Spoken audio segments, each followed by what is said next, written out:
नमस्कार छात्रों, मैं डॉक्टर बुध सिंह शुक्ला आज आपको प्रथम पाठ के जो कि संत और महाकवि सूरदास द्वारा रचित पद नामक पाठ को पढ़ा रहा था और उसके आज तीसरे पद को पढ़ाएंगे। 2 पद पढ़ा चुका हूँ। तीसरे पद में महाकवि सूरदास जी भगवान श्री कृष्ण की बाल लीलाओं का वर्णन करते हुए लिखा है कि किलकत कान्ह घूटोरवनियावत मणिमय कनक नंद के आंगन बिंब पकड़ी बेधावत कबहू निरखी हरिया पूछाह को कर शोप करनु चाहत किल की हसत राजत द्वेदतिया पुनि पुनि तिहि अवगाहत कनक भूमि पर कर पग छाया यह उपमायिक राजती करी करी प्रतिपद प्रतिमनि वसुधा कमल बैठ की साजती बाल दशा सुख निरखी यशोदा बाल दशा सुख निरखी यशोदा पुनि पुनि नंद बुलावती किलकत कान घुटुरवनियावत अचरातर ले ढाकी सूर के प्रभु को दूध पियावती किलकत कान घुटुरवनियावत किलकत कान घुटुरवनियावत। नमस्कार छात्रों, आज हम सभी भगवान श्री कृष्ण के उस बाल स्वरूप का दर्शन करेंगे इन पदों के माध्यम से, इन पंक्तियों के माध्यम से, जिसमें महाकवि सूरदास ने बताने की कोशिश किया है, समझाया है कि भगवान श्री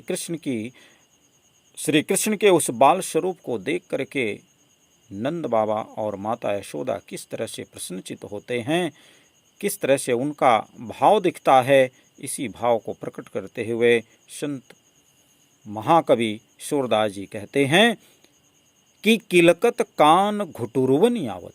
किलकत माने किलकारी मारते हुए, हंसते हुए। बच्चे जब चलते हैं घुटने के बल तो वो प्रसन्नचित होकर के जब चलते हैं तो उनकी एक अलौकिक छवि दिखाई देती है।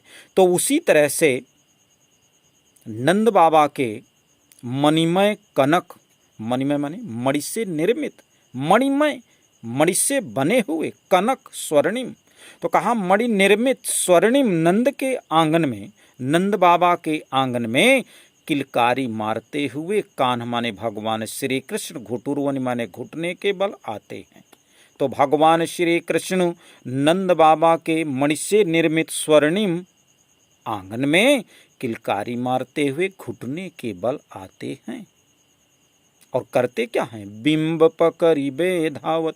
कहा अपनी परछाई को, बिंब माने छाया, अपनी परछाई को, अपनी छाया को भगवान श्री कृष्ण पकड़ने के लिए दौड़ते हैं। जैसे बेटा कोई बालक बिल्कुल अब शीशे में अपने स्वरूप को देख करके उसे पकड़ने की कोशिश करता है और फिर हंसता है, तो अपनी छाया को जब उस शीशे में देखता है तो वो भी हंसता है, तो उसको देख करके वह और प्रसन्नचित हो जाता है और बार बार उसको पकड़ने की कोशिश करता है। वही स्वरूप, वही दशा यहाँ पर भगवान श्री कृष्ण की दिखाई देती है, जिसको महाकवि सूरदास ने प्रस्तुत किया है। आगे बेटा, कबहू निरखी हरिया पूछा को, संत कबीरदास जी कहते हैं कि भगवान श्री कृष्ण कबहू निरखि हरि आ पूछा। हरि माने श्री कृष्ण। कहा श्री कृष्ण अपनी छाह को कभी देख करके, अपनी परछाई को देख करके क्या करना चाहते हैं? करशो पकड़न चाहत। कर माने हाथ, हाथ से पकड़ना चाहते हैं। किल की हसत राजत द्वैदतिया। जब उसको पकड़ने की कोशिश करते हैं तो पकड़ तो पाएंगे नहीं, क्योंकि वो तो छाया है। तो किलकती हसत राजत द्वैदतिया, तब किलकारी मार करके हंसते हैं।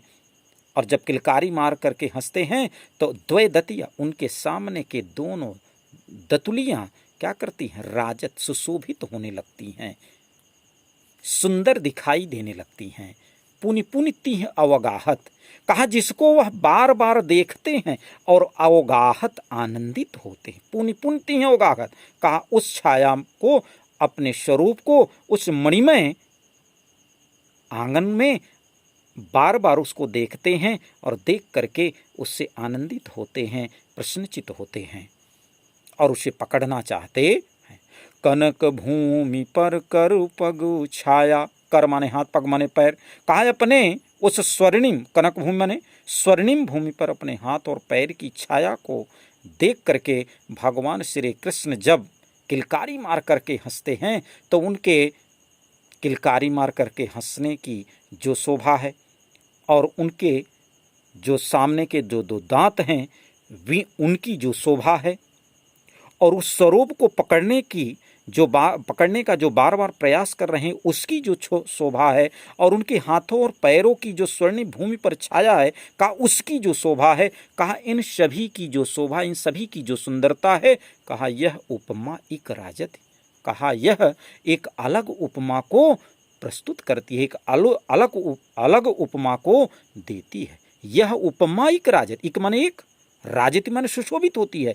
कहा ये अलग उपमा को देती है। ये इसके लिए किसी वस्तु की उपमा देने की जरूरत नहीं है कि भगवान श्री कृष्ण का स्वरूप ऐसा दिखता है, यानी यह स्वयं अपने आप में एक उपमा प्रदान करने वाला स्वरूप हो गया। अपने आप में एक अलौकिक स्वरूप को अपने आप में एक अलौकिक उपमा देने वाला यह स्वरूप दिखाई दे रहा है। इसको किसी की उपमा की जरूरत नहीं है। इसलिए कहा उन्होंने महाकवि सूरदास ने कि यह उपमा एक राजत, यह उपमा एक अलग दे रही है। आगे बेटा, करी करी प्रतिपद प्रतिमनि वसुधा। कहा पृथ्वी माता भी, वसुधा माने पृथ्वी। कहा पृथ्वी माता भी क्या कर रही हैं? करी करी, कर करके, प्रतिपद प्रत्येक स्थान पर, प्रतिमन प्रत्येक क्षण। कहा वसुधा माता भी अर्थात पृथ्वी माता भी, कहा प्रत्येक स्थान पर प्रत्येक क्षण कर करके, क्या कर करके? कमल का आसन, कमल बैठकी साजती। कहा कमल का आसन बैठ करके सजाती हैं। मानो भगवान श्री कृष्ण को, हमारे परमात्मा को किसी प्रकार का कष्ट न हो, इसके लिए पृथ्वी माता भी प्रसन्नचित होकर के प्रत्येक स्थान पर प्रत्येक क्षण कमल का आसन लगा करके बैठ जाती हैं कि हमारे परमात्मा इस मार्ग से आ रहे हैं, इस रास्ते से आ रहे हैं, उनको कष्ट न हो जाए।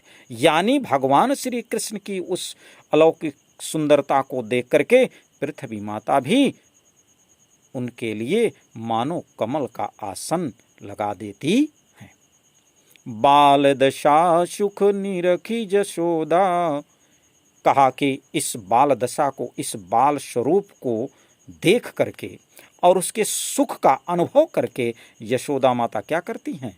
पुनि पुनि नंद बुलावत, बार बार नंद बाबा को बुलाती हैं और क्या करती हैं? अचरा तरले ढांकी। सूरदास जी कहते हैं कि प्रभु को, मेरे स्वामी को, मेरे परमात्मा को, मेरे उस सर्वदाता को, उस सर्वसुख प्रदाता को, मेरे उस परमात्मा को यशोदा माता क्या करती हैं? स्नेह के साथ अपने आंचल से, अचरा माने आंचल से ढांक लेती हैं और ढांक करके, उन्हें ढक करके क्या करती हैं? दूध पियावत, स्नेह के साथ उन्हें दूध पिलाती हैं। जैसा कि हमारी माताएं अपने पुत्र को जब सजा करके क्रीड़ा करने के लिए छोड़ देती हैं और फिर जब वो क्रीड़ा करते हुए उनके समीप आता है तो बड़े स्नेह के साथ उसे गोद में उठा करके आंचल से ढक करके दूध पिलाती हैं कि मेरे लल्ला को, मेरे इस पुत्र को किसी की नज़र न लग जाए। तो उसी तरह से माता यशोदा भी अपने पुत्र को आंचल से ढक करके सूरदास जी कहते हैं कि मेरे स्वामी को, सूर के प्रभु, सूरदास भी कितने महान कवि थे। उन्होंने ये नहीं कहा कि सबके प्रभु, उन्होंने कहा मेरे प्रभु को माता यशोदा अपने आंचल से ढक करके दूध पिलाती हैं। तो इस तरह से बेटा यहाँ पर मातृत्व भाव को प्रकट किया है महान कवि ने, इसलिए यहाँ पर जो रस की प्राप्ति होगी वह वात्सल्य रस होगा। तो रस हमारा हो गया वात्सल्य, और जो इसमें अलंकार है बेटा वह अनुप्रास है।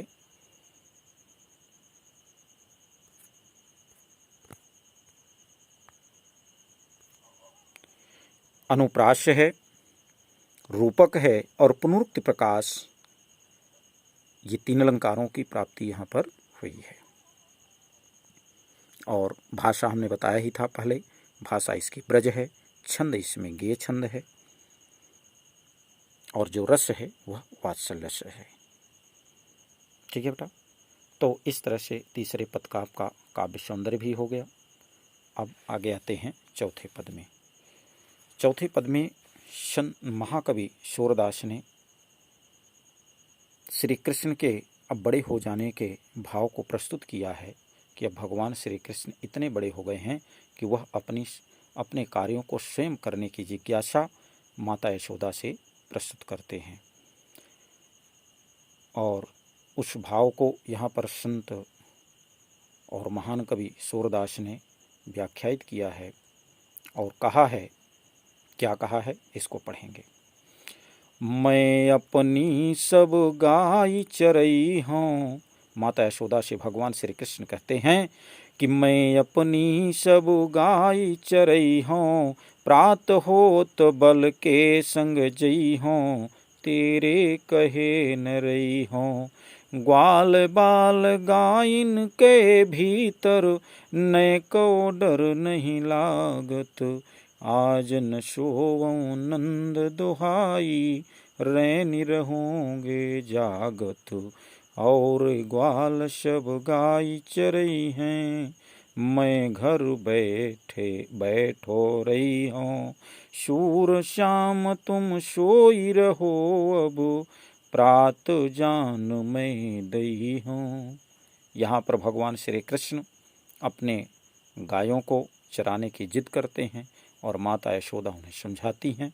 इसी प्रसंग का महाकवि सूरदास ने बड़ा मार्मिक भाव से वर्णन किया है। वैसे बेटा इस पद के माध्यम से आप सभी के लिए भी संदेश है कि आप सब भी अपने कार्य के प्रति उत्सुक हों, जागरूक हों। जैसे कि आपका कार्य है पढ़ाई करना, उस पढ़ाई के प्रति बिल्कुल आप सजग हों। माता पिता को कहने की ज़रूरत न हो, बल्कि माता पिता कहें कि बेटा अब सो जाओ, अब बहुत समय हो गया, बहुत देर से पढ़ रहे हो। लेकिन यहाँ तो माता पिता को कहना पड़ता है बेटा उठो पढ़ो, ये भाव नहीं होना चाहिए। यहाँ पर भगवान श्री कृष्ण के विचारों को पढ़ करके, उनके भावों को पढ़ करके आपको इसी बात की शिक्षा दी जा रही है कि आपको भी अपने जीवन में अपने कर्तव्य के प्रति निरंतर सजग होना चाहिए। तो यहाँ पर संत कबीरदास जी सूरदास जी कहते हैं कि भगवान श्री कृष्ण अपनी माता यशोदा से कहते हैं कि हे माँ, मैं अपने गायों को चराऊँगा, मैं अपनी सब गाय चराई हूँ। भगवान श्री कृष्ण माता यशोदा से कहते हैं कि हे माँ, अब मैं स्वयं इतना बड़ा हो गया हूँ कि सभी गायों को मैं स्वयं चराऊँगा। प्रात होत बल के संग जई हूँ, बल माने बलराम। कहा मैं प्रातः होते ही, सूर्योदय होते ही बलराम के संग में जाऊंगा, तेरे कहे न रही हूँ। काहे माँ, मैं आपके कहने में नहीं रहूँगा, अर्थात आपके कथन को मैं मानूंगा नहीं, मैं रुकूंगा नहीं, मैं आज अवश्य गायों को चराने जाऊंगा। ग्वाल बाल गायन के भीतर, काहे माता, ग्वाल बालों के बीच में, और गायन माने गायों के बीच में। कहा ग्वाल बाल और गायों के भीतर माने बीच में, नए को डर नहीं लागत। कहा इनके बीच में रहने से, इनके साथ खेलने से, उनके साथ रहने से, उनको चराने में किसी प्रकार का भय नहीं लगता है। नए को माने थोड़ा सा भी डर नहीं लगता। आज उन सोवों नंद दुहाई, काहे माँ, मैं नंद बाबा की दुहाई देकर कहता हूँ। मैं सौ माने नंद दुहाई सौगंध, कहा मैं नंद बाबा की सौगंध खाकर कहता हूँ कि आज न सो मने सोना, कहा आज मैं सोऊंगा नहीं, रैन रहूंगा जाग, रैन माने रात्रि, कहा मैं रात भर जागता रहूंगा। आज न सोऊं नंद दुहाई, कहा हे माता मैं नंद बाबा की सौगंध खाकर कहता हूँ कि मैं आज सोऊंगा नहीं, बल्कि मैं पूरी रात जागता रहूंगा। ऐसे ही आप सभी को भी अपने कार्य के प्रति सजग होना चाहिए, अपने कार्य के प्रति लगनशीलता होनी चाहिए। और उन्होंने क्या कहा, और ग्वाल सब गाय चरई हैं, मैं घर बैठो रही हूँ। काहे माँ आप ही बताइए, सभी ग्वाल बाल अपने गायों को चराएंगे और मैं घर में कैसे बैठा रहूं। सूर शाम तुम सोई रहो, अब प्रात जान मैं दई हूँ। माता ने सोचा कि अब ये तो इतना जिद कर रहा है, ये सोएगा नहीं, मानेगा नहीं। तो माता ने कहा कि सूरदास जी कहते हैं कि माता यशोदा ने कहा कि हे श्याम तुम सोई रहो, हे श्याम हे श्री कृष्ण अब तुम सो जाओ, प्रातः होते ही मैं तुम्हें जाने दूंगी। दई हूँ माने दूंगी, मैं तुम्हें सुबह होते ही जाने दूंगी। तुम चले जाना, लेकिन अभी तो सो जाओ, क्योंकि अभी रात्रि है। माता यशोदा को बड़ा भय हो जाता है कि कहीं मेरा पुत्र रात भर न सोए, इसलिए उन्होंने कहा कि हे पुत्र तुम अब सो जाओ और मैं तुम्हें प्रातः होते ही जाने दूंगा। तो छात्रों, यहाँ पर भी माता के वात्सल्य भाव को प्रकट किया गया, इसलिए यहाँ पर भी जो रस की प्राप्ति होगी वह वात्सल्य रस होगा, और जो अलंकार है वह अनुप्रास है, और अनुप्रास के साथ साथ पुनरुक्त प्रकाश की भी प्राप्ति हो रही है। और जो छंद है वह गेय छंद है, और इसकी जो भाषा है वह ब्रज भाषा है। ठीक है बेटा, आज इतना ही, धन्यवाद।